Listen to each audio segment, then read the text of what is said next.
નમસ્કાર પ્યારે દોસ્તો, ધોરણ 12 ફિઝિક્સ વિદ્યુત પ્રવાહના આગળના લેક્ચરમાં જઈએ.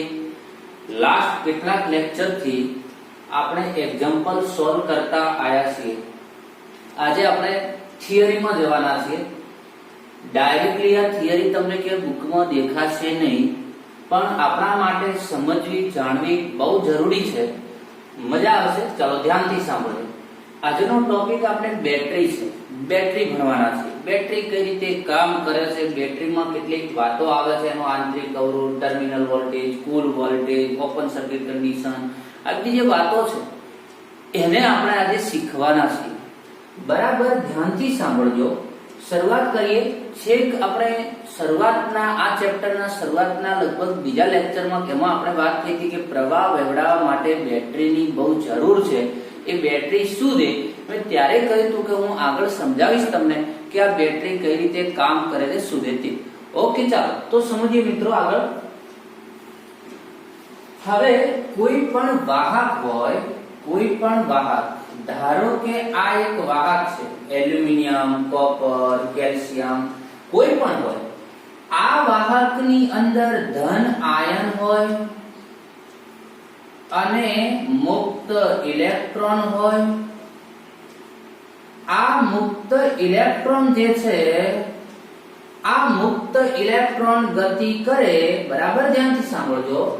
આ મુક્ત ઇલેક્ટ્રોન ગતિ કરે એટલે પ્રવાહનું નિર્માણ થાય.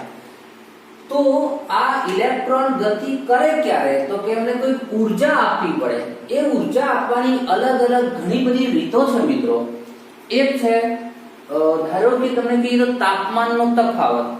આ છેડા અને આ છેડા વચ્ચે તાપમાનમાં તફાવત હોય તો તમને ખબર છે કે ઉષ્માનું વહન, તમે ધોરણ 11 માં ભણી ગયા છો કે ઉષ્માનું વહન ઇલેક્ટ્રોન દ્વારા પણ થાય છે. ઊંચા તાપમાનથી નીચા તાપમાન તરફ એ ગતિ કરે છે. ધારો કે આનું તાપમાન બહુ ઊંચું હોય અને આ છેડાનું તાપમાન નીચું હોય, T1 greater than T2 હોય, એમની વચ્ચે બહુ મોટો તફાવત હોય, તો આ છેડેથી ઇલેક્ટ્રોન આ છેડા તરફ ગતિ કરે. તો એક આવી રીતે પણ પ્રવાહનું નિર્માણ કરી શકાય છે.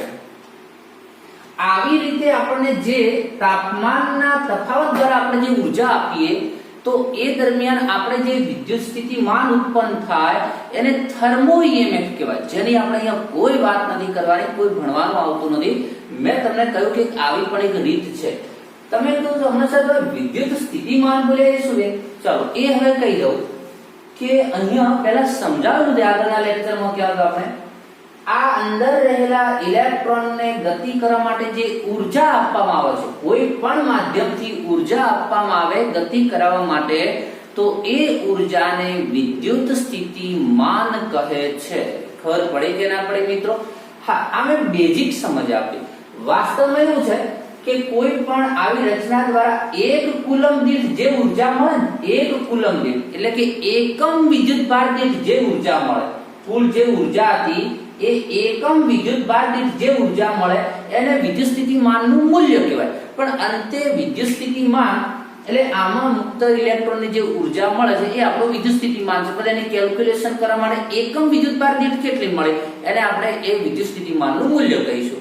ઓકે, ચલો વિદ્યુત સ્થિતિમાન એટલે એમાં મુક્ત ઇલેક્ટ્રોનને મળેલી ઊર્જા ગતિ કરવા માટે. એક મેં કહ્યું કે આ તાપમાનના તફાવત વડે તમે ઊર્જા આપી શકો છો.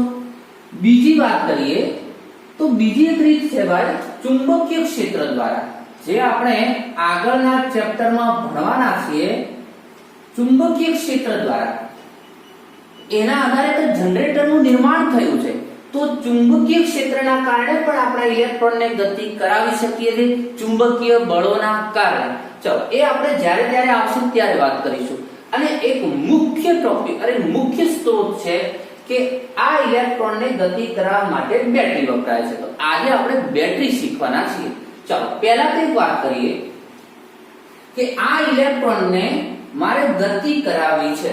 તો ધારો કે હું અહીંયા વિદ્યુત ક્ષેત્ર આપી દઉં અંદર, અહીંયા હું જોડી દઉં ઋણ વિદ્યુતભાર, અહીંયા હું ઋણ આખો છેડો ઋણ વિદ્યુતભારિત કરી દઉં, અહીંયા હું આખો છેડો ધન વિદ્યુતભારિત કરી દઉં.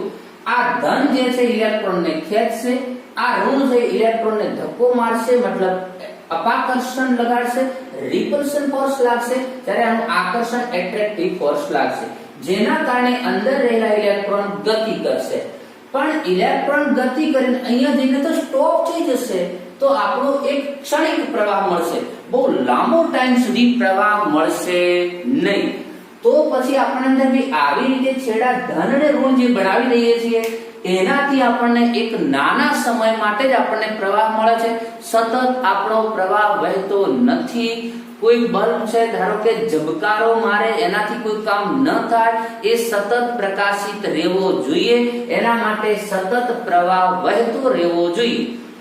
તો અહીંયા એવું કંઈક કર્યું હોય કે જેથી કરીને આ ઇલેક્ટ્રોન ગતિ કરીને અહીંયા આવે અને પાછા ઇલેક્ટ્રોન બીજા છેડે પહોંચી જાય, પાછા ગતિ કર્યા જ કરે અને આમ રાઉન્ડ પૂરું કરી નાખે.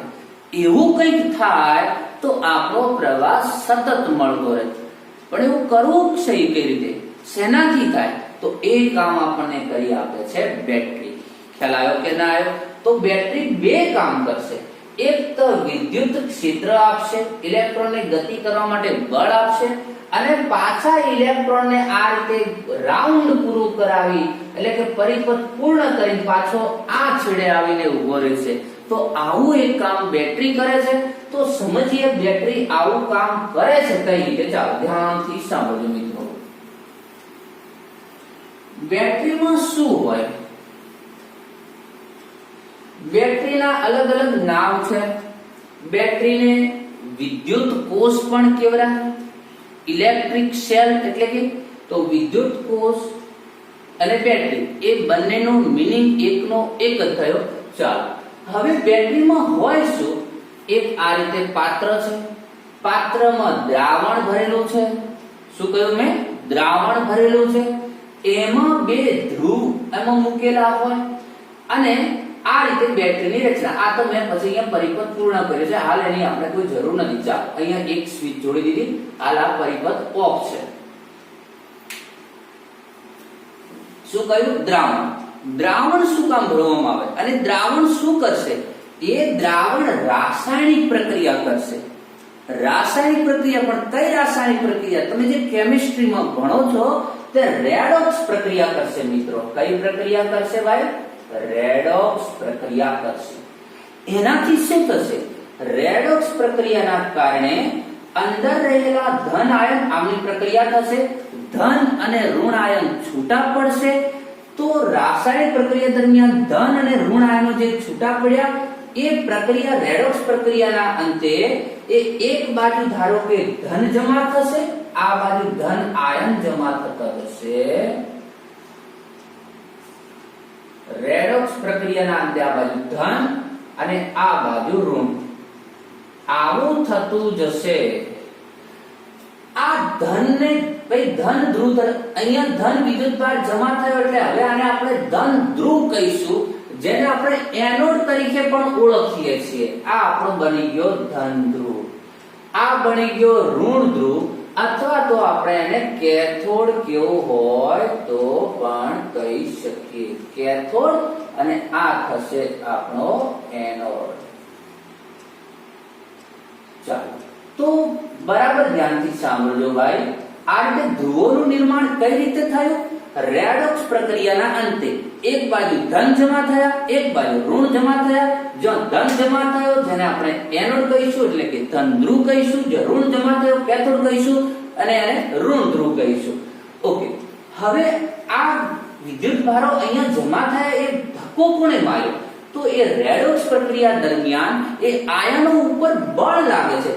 ધન ધ્રુવ તરફ ધનને અને ઋણ ધ્રુવ તરફ ઋણને જે ધક્કો મારવાનું જે કામ કરે છે એ બળનું નામ છે મિત્રો રાસાયણિક બળ. કારણ કે રાસાયણિક પ્રક્રિયાના કારણે લાગે છે તો એને આપણે કહીશું રાસાયણિક બળ અથવા તો અવિદ્યુતીય બળ. અવિદ્યુતીય બળ, નોન ઇલેક્ટ્રિક ફોર્સ. રાસાયણિક બળ, કેમિકલ ફોર્સ. ચાલો તો આ રીતે ધન અને ઋણ આ રીતે જમા થયા કરશે.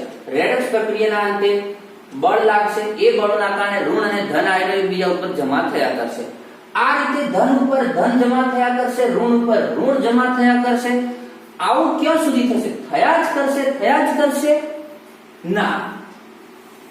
એક બીજી વાત કરીએ મિત્રો, આ રીતે ધન ઉપર ધન અને ઋણ ઉપર ઋણ જમા થવાની જે પ્રક્રિયા છે એને કહેવાય બેટરી ચાર્જિંગ થઈ રહી છે, ચાર્જ થઈ રહી છે. આપણે કહીએ ને બેટરી ચાર્જ થાય છે, તો આવી જે પ્રક્રિયાથી ધન ઉપર ધન અને ઋણ ઉપર ઋણ જમા થાય જેને આપણે ચાર્જિંગ પ્રક્રિયા કહીએ છીએ.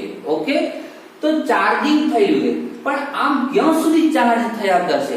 તો મિત્રો જેમ જેમ અહીંયા ધન આયનો અહીંયા ધન આયન જમા થશે, અહીંયા ઋણ આયન જમા થશે, વધારે ને વધારે ધન જમા થશે, તો હવે નવા ધન આયન અહીં આવશે તો પેલાનું અપાકર્ષણ લાગવા માંડશે, જે આગળનો ધન છે તેનું.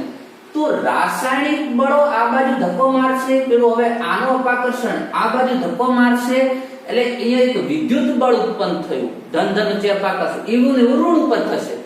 હવે મિત્રો રાસાયણિક બળોની તાકાત પેલા આના વિદ્યુતીય બળ જેટલી થઈ જશે, એટલે કે અપાકર્ષણ વધતા વધતા આની તાકાત પેલા રાસાયણિક બળ જેટલી થઈ જશે, પછી ત્યાં નવો વિદ્યુત ભાર આવી શકશે નહીં, બંને બળો સમાન થઈ ગયા.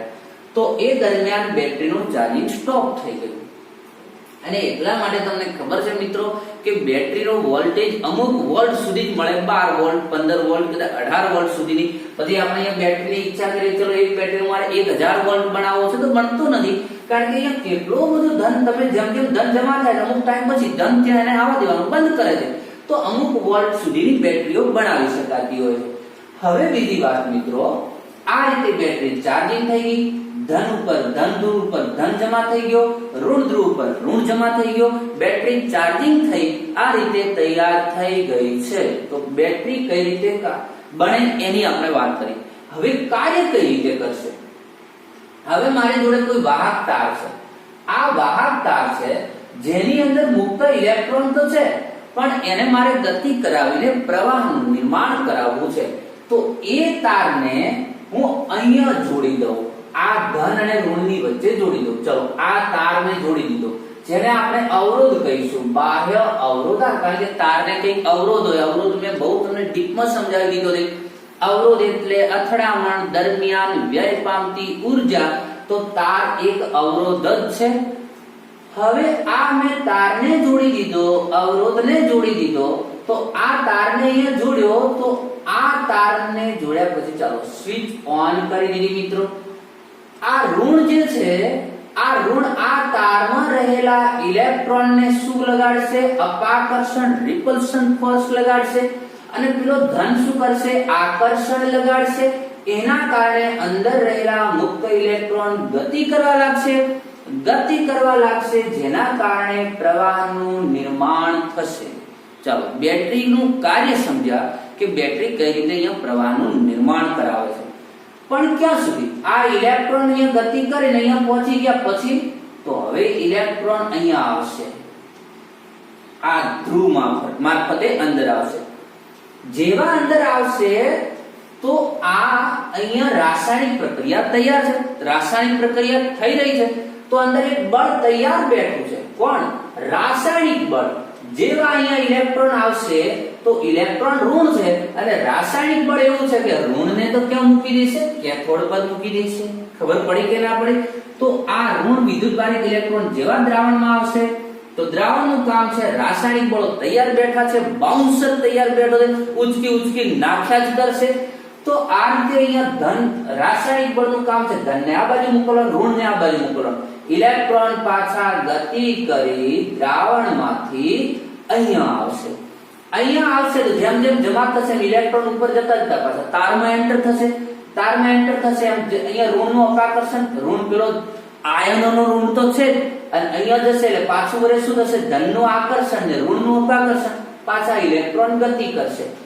આમ અહીંયા આયા પછી રાસાયણિક બળો અહીંયા મૂકે, અહીંયા આયા પછી આપણને વરે ફરીથી આગળ ભણ્યા એમ ને ઋણનું અપાકર્ષણ, ધનનું આકર્ષણ, પાછી અંદર ગતિ ચાલુ થશે. વાત સમજાય છે મિત્રો? ઓકે. તો આવી રીતે આપણી બેટરી કાર્ય કરે છે, પ્રવાહનું નિર્માણ કરે છે, પ્રવાહને આખો રાઉન્ડ પૂરું કરાવે છે, અને આ રીતે આપણો પ્રવાહ સતત વહ્યા કરે છે. હવે મિત્રો ધ્યાનથી સાંભળજો, અહીંયા આ દરમિયાન હવે આ બેટરીમાંથી જે ઉર્જા મળે છે એને આપણે શું કહીશું? બેટરીનું વિદ્યુત સ્થિતિમાન કહીશું અથવા બેટરીનું EMF, પોટેન્શિયલ ડિફરન્સ, વોલ્ટેજ, વિદ્યુત ચાલક બળ, આવા અલગ અલગ નામોથી એને આપણે ઓળખીએ છીએ. હવે મિત્રો અહીંયા એક શબ્દ છે આંતરિક અવરોધ. બેટરીનું કાર્ય કઈ રીતે થશે એ આપણે સમજી લઈએ. આંતરિક અવરોધ શું છે? હવે અહીંયાથી જે ઊર્જા મળી, અહીંયા ઇલેક્ટ્રોન આવી ગયો, અહીંયા ઇલેક્ટ્રોન આવ્યો, અહીંયાથી એને ઊર્જા મળવાનું ચાલુ થઈ ગયું. જેવો ઇલેક્ટ્રોન રાઉન્ડ મારી અને અહીંયા એન્ટર થયો અને એને ઊર્જા મળવાનું ચાલુ થઈ ગયું. કયા બળ દ્વારા? રાસાયણિક બળ દ્વારા, અવિદ્યુતીય બળ દ્વારા, નોન ઇલેક્ટ્રિક ફોર્સ દ્વારા એને અહીંયાથી ઊર્જા મળવાનું ચાલુ થઈ ગયું. પછી તો અહીંયા ગતિ કરવા લાગ્યો એટલે પાછું અપાકર્ષણ બળ લાગવાનું ચાલુ થઈ ગયું. તો આ દરમિયાન એને અહીંયાથી ઊર્જા મળવાનું ચાલુ થઈ ગયું, વોલ્ટેજ મળવાનો ચાલુ થઈ ગયો. પણ મિત્રો એ વોલ્ટેજ મળ્યો એનો એ પૂરેપૂરો ઉપયોગ નથી કરી શકતો ઇલેક્ટ્રોન. કેમ? તો કે એ દરમિયાન ઇલેક્ટ્રોનને ઊર્જા તો મળે છે રાસાયણિક બળમાંથી, પણ એ દરમિયાન એને અહીંયા દ્રાવણમાંથી પસાર થવું પડે છે. દ્રાવણમાં જે આયન છે, જે અણુ છે, એમની સાથે એને અથડામણ કરવી પડે છે. વારંવાર અથડામણ દરમિયાન પોતાની ઊર્જાનો વ્યય કરવો પડે છે. બસ તો યાદ કરો મિત્રો, ઊર્જાનો વ્યય એ જ અવરોધ. ઘણી વખત એક વાક્ય સમજાઈ જાય તો ક્યારેક આપણો આખો ચેપ્ટરનો કોન્સેપ્ટ ક્લિયર થતો હોય છે. તો અહીંયા ઊર્જાનો વ્યય થયો, wastage of energy is called resistance. તો આ દ્રાવણની અંદર જ કઈક અવરોધ ઉત્પન્ન થઈ ગયો અને આ દ્રાવણની અંદર બેટરીની અંદર ઉત્પન્ન થાય છે. જો બીજો પણ અવરોધ છે, અહીંયા આપણે કહ્યું કે તારની અંદર પણ એને અથડામણ કરવી પડે છે, તો એ પણ અવરોધ છે. બેટરીના દ્રાવણમાં એને અથડામણ કરવી પડે, કઈ ઊર્જા જે મળી રાસાયણિક બળમાંથી તેને ખર્ચી નાખવી પડી.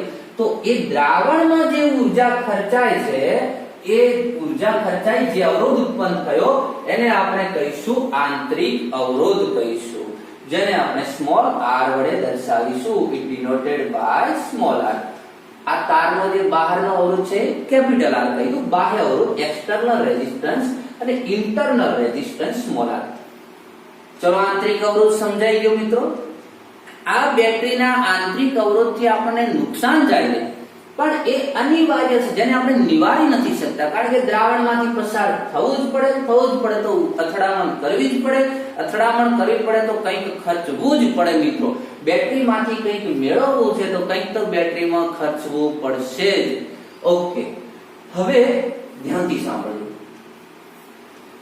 તો બેટરીમાં આંતરિક અવરોધમાં ઊર્જા ખર્ચાઈ ગયા પછી રાસાયણિક બળોમાંથી ઊર્જા મળે, બાકીની અહીંયા આવ્યા પછી જે આપણને અપાકર્ષણના કારણે ઊર્જા મળે. આમ આપણો વોલ્ટેજ બે બળોના લીધે આપણો વોલ્ટેજ બન્યો. પણ એમાંથી કેટલો જે વોલ્ટેજ છે, ઊર્જા છે, જે આંતરિક અવરોધમાં ખર્ચાઈ ગઈ. અને કોઈ પણ અવરોધમાં છોકરાઓ મિત્રો વોલ્ટેજ કેટલો ખર્ચાય? V બરાબર IR જેટલો. કોઈ પણ અવરોધ આપણે ભણ્યા હતા, ચાલો ઓહમનો નિયમ ભણ્યા હતા, કોઈ પણ અવરોધમાં ખર્ચાતો વોલ્ટેજ એ V બરાબર IR જેટલો હોય છે. તો અહીંયા આપણો અવરોધ કેટલો છે? Small r. ધારો કે અહીંયા જે પ્રવાહનું નિર્માણ થાય છે એ પ્રવાહનું નિર્માણ I જેટલું છે. તો અહીંયા મિત્રો કઈક વોલ્ટેજ ખર્ચાઈ ગયો V બરાબર, ચાલો હા તો એને હું ટર્મિનલ સમજાવ્યું નથી. I જેટલા પ્રવાહનું નિર્માણ થાય છે તો IR જેટલો તમારો અહીંયા વોલ્ટેજ ખર્ચાઈ જવાનો છે. ખ્યાલ આવ્યો કે ના આવ્યો મિત્રો? ઓકે, IR જેટલો વોલ્ટેજ ખર્ચાઈ ગયો તો કુલ ધારો કે બેટરીની કુલ ઊર્જા આપણને મળતી હતી. બરાબર, હવે ધ્યાનથી સાંભળવા જેવી સમજવા જેવી વાત છે મિત્રો. બરાબર, બેટરીમાંથી જે ઊર્જા મળતી હતી એમાંથી IR જેટલી ખર્ચાઈ ગઈ અને બાકીનું વોલ્ટેજ એટલે કે બાકીની ઊર્જાનો આપણે આપણા તારમાં ઉપયોગ કરી શકીએ છીએ. તો બેટરીમાંથી ખર્ચાયા પછી વધેલી ઊર્જાનો જે આપણે ઉપયોગ કરી શકીએ છીએ, મતલબ વધેલા વોલ્ટેજનો આપણે જે ઉપયોગ કરી શકીએ છીએ એ વોલ્ટેજને ટર્મિનલ વોલ્ટેજ કહે છે. ટર્મિનલનો મતલબ થાય છે જોડાણ. તો જોડાણ આગળ તો આપણને એટલો આમાં ખર્ચાયા પછીનો જ વોલ્ટેજ મળે છે. ખબર પડી કે ના પડી? ધારો કે આપણું કુલ વોલ્ટેજ, ધારો કે મિત્રો કુલ વોલ્ટેજ એપ્સિલોન છે. કેટલો છે? એપ્સિલોન. એપ્સિલોન એટલે આ વિદ્યુત બળો, અહીંયા રાસાયણિક બળ, અવિદ્યુતીય બળ, તેના કારણે મળેલી ઉર્જા, પછી અહીંયા પહોંચ્યા પછી આના અપાકર્ષણ અને આના આકર્ષણથી મળેલી ઉર્જા, એ બધી જ જે બેટરીની ઉર્જા મળે છે એ બેટરીની બધી ઉર્જાને આપણે કહીશું કુલ વોલ્ટેજ. પણ એનામાંથી આટલો ખર્ચાઈ જાય છે એ, અને બાકીનો જે વધે એટલાનો જ ઉપયોગ કરી શકીએ છીએ. તો બાકી વધેલાને આપણે કહીએ છીએ ટર્મિનલ વોલ્ટેજ. તો ટર્મિનલ કુલ વોલ્ટેજ એપ્સિલોન કહું તો ટર્મિનલ વોલ્ટેજ કેટલો થશે? તો ટર્મિનલ વોલ્ટેજ V વડે દર્શાવું તો એપ્સિલોન માંથી IR ને હું બાદ કરી દઉં. એપ્સિલોન માઈનસ IR, એપ્સિલોન કુલ વોલ્ટેજ. ફરીથી ખ્યાલ ના આવે તો મિત્રો લેક્ચરને રિવાઇઝ કરીને સાંભળી લેજો બરાબર. કુલ વોલ્ટેજ માંથી આંતરિક અવરોધમાં જે ખર્ચાઈ ગયો, જેને આપણે IR કહ્યો, કુલ માંથી IR આંતરિક અવરોધમાં ખર્ચાયેલો વોલ્ટેજ બાદ કરી દીધો, વધ્યો એ આપણો ટર્મિનલ થઈ ગયો. આ આપણા માટે સૂત્ર છે. ભૂલો ભલે બીજું બધું, પણ આ સૂત્ર ભૂલતા નહીં, કારણ કે એ આપણા માટે બહુ બધું મહત્વનું છે ભાઈ. મેં કહ્યું કે ફિઝિક્સમાં ન્યુમેરિકલ બહુ મહત્વનું છે આપણા માટે, અને ન્યુમેરિકલ શીખવા માટે સૂત્ર બહુ મહત્વના છે. તો આ એક આપણું સૂત્ર છે, ફોર્મ્યુલા છે, જેને ભૂલતા નહીં. ઓકે, તો કુલ વોલ્ટેજ પણ સમજાઈ ગયો. આંતરિક અવરોધમાં ખર્ચાયા વગરનો, એટલે કહે છે કે અહીંયાથી મળતી જે ઉર્જા અને અવિદ્યુતીય બળોના કારણે મળતી ઉર્જા, જે ટૂંકમાં કહીએ તો બેટરી દ્વારા મળેલી બધી ઉર્જા જે છે, જે કુલ વોલ્ટેજ છે, જેમાંથી આંતરિક અવરોધમાં ખર્ચાઈ જાય પછી ટર્મિનલ બને. તો કુલ વોલ્ટેજનું મૂલ્ય મોટું હોય છે, ટર્મિનલ વોલ્ટેજનું મૂલ્ય નાનું હોય છે. તો આપણને કયો અહીંયા વોલ્ટેજ મળશે? ટર્મિનલ, જેનો આપણે ઉપયોગ કરી શકીએ છીએ. આવી રીતે મિત્રો હવે બેટરી કામ કર્યા કરે છે, સતત આ રીતે કામ થયા કરશે. હવે આપણને પ્રશ્ન થાય કે આવી રીતે ભાઈ એક વખત બેટરી જોડી દીધી તો આ રીતે બસ ચાલુ જ રહેશે? આ રીતે બેટરી કોઈ દિવસ આ રીતે પ્રવાહને સ્ટોપ કરશે જ નહીં? ના. હવે એક બીજી સમસ્યા ઊભી થશે મિત્રો, કે અહીંયા ઇલેક્ટ્રોન આયા પછી એને અહીંયા જે નાખવાનું કામ કરે છે, પેલા જે બાઉન્સર ઊભા છે, બોડીગાર્ડ ઊભા છે, એ તો ભાઈ અંદર રાસાયણિક પ્રક્રિયાના કારણે, રેડોક્સ પ્રક્રિયાના કારણે છે. રેડોક્સ પ્રક્રિયા અટકી પડે તો પછી ઇલેક્ટ્રોન અહીંયા આવી નથી શકતા, પ્રવાહનું નિર્માણ થતું નથી, અને અહીંયા ધીમે ધીમે ધન વિદ્યુતભાર ઓછો થતો જશે. એટલે વિદ્યુતભાર ઓછો થતો જશે તો કામ પૂરું થઈ જશે આપણું ત્યાં. પણ એવું થાય શું કામ? પ્રક્રિયા તો ચાલુ જ રહેવાની છે. ધીમે ધીમે પેલું દ્રાવણ, તમને ખબર કે રેડોક્સ પ્રક્રિયામાં તમે કેમિસ્ટ્રીમાં છોકરાઓ, તમે મિત્રો આખી પ્રક્રિયા, કેમિકલ પ્રક્રિયા લખીને તમે આખું સમજો તો કે એના અણુઓનું જે વિઘટન થઈને જે રેડોક્સ પ્રક્રિયા બને છે, તો એ રાસાયણ, એ દ્રાવણ અંદર જ્યાં સુધી દ્રાવણ છે, જ્યાં સુધી પ્રક્રિયા કર્યા વગરનું દ્રાવણ છે, ત્યાં સુધી એ પ્રક્રિયા છે. ધીમે ધીમે આખા દ્રાવણનું એક વિભાજન થઈ જશે તો દ્રાવણની અંદર હવે પ્રક્રિયા કરવા માટે અણુઓ રહેશે જ નહીં. તો દ્રાવણની અંદર પ્રક્રિયા સ્ટોપ થઈ જશે, અને સ્ટોપ થઈ જશે તો રાસાયણિક બળો પૂરા થઈ જશે. તો મતલબ, કહેવાનો મતલબ એવો થયો કે એક ટાઈમ એવો આવશે કે આ દ્રાવણ કામ કરતું બંધ થઈ જશે, અને આ દ્રાવણ કામ કરતું બંધ થઈ જશે, ઇલેક્ટ્રોન અહીંયા આવશે પણ જશે નહીં. તો એને આપણે શું કહીશું? બેટરી ડિસ્ચાર્જ થઈ ગઈ. તો આ રીતે મિત્રો દ્રાવણ વપરાતું જાય, અહીંયા ધન પર ઋણ જમા થતો જાય, જે ઘટનાને આપણે કહીશું ડિસ્ચાર્જની ઘટના કહીશું. ડિસ્ચાર્જ કહીશું. તો પછી બેટરી આ રીતે ડિસ્ચાર્જ થઈ જશે. તો બે ઓપ્શન છે મિત્રો આપણી જોડે. કાં તમે આ દ્રાવણને બહાર કાઢી નાખો અને નવું દ્રાવણ નાખો, અથવા તો બીજો ઓપ્શન છે કે જે દ્રાવણનું વિભાજન થઈ ગયું છે એને પાછી રાસાયણિક પ્રક્રિયા કરીને હતા એવા અણુઓમાં તમે એને રૂપાંતરણ કરો, તો આવી રીતે પાછું જે દ્રાવણ બનાવવાની પ્રક્રિયા છે જેને આપણે ચાર્જિંગ કહીએ છીએ, બેટરીને ચાર્જ કરવા માટે મૂકવી પડે છે, જેની અત્યારે વાત નથી કરતો. તો આ રીતે મિત્રો બેટરીનું કામ શું છે, બેટરીમાં કયો અવરોધ હોય, ટર્મિનલ વોલ્ટેજ એટલે શું, કુલ વોલ્ટેજ એટલે શું, એની મેં તમને બને એટલી બહુ સારી રીતે માહિતી આપવાનો પ્રયત્ન કર્યો છે. બરાબર ધ્યાનથી સાંભળી લેજો. ઓકે, હવે અહીંયા ધારો કે કુલ પ્રવાહનું આપણે ધારો કે સૂત્ર લખવું હોય તો અહીંયા જે પ્રવાહ જે છે તો અહીંયા કુલ અવરોધ કેટલો થયો, આખા પરિપથમાં કુલ અવરોધ કેટલો, તો અહીંયા મિત્રો કુલ અવરોધ એક તો કેપિટલ R અને પ્લસ સ્મોલ r, તો આ થયો અહીંયા તમારો કુલ અવરોધ. તો અહીંયા તમારે કદાચ પ્રવાહ શોધવો હોય તો તમને ખબર કોઈ પણ પ્રવાહ કોઈ પણ પરિપથમાં પ્રવાહ એટલે કુલ વોલ્ટેજ ભાગ્યા કુલ અવરોધ, કુલ વોલ્ટેજ ભાગ્યા કુલ અવરોધ. ચાલો તો આટલા સુધી રાખીએ મિત્રો, મળીએ નેક્સ્ટ લેક્ચરમાં. લેક્ચર બહુ મહત્વનું હતું તો બરાબર એને સમજી લીધું હશે, તો મળીએ નેક્સ્ટ લેક્ચરમાં મિત્રો.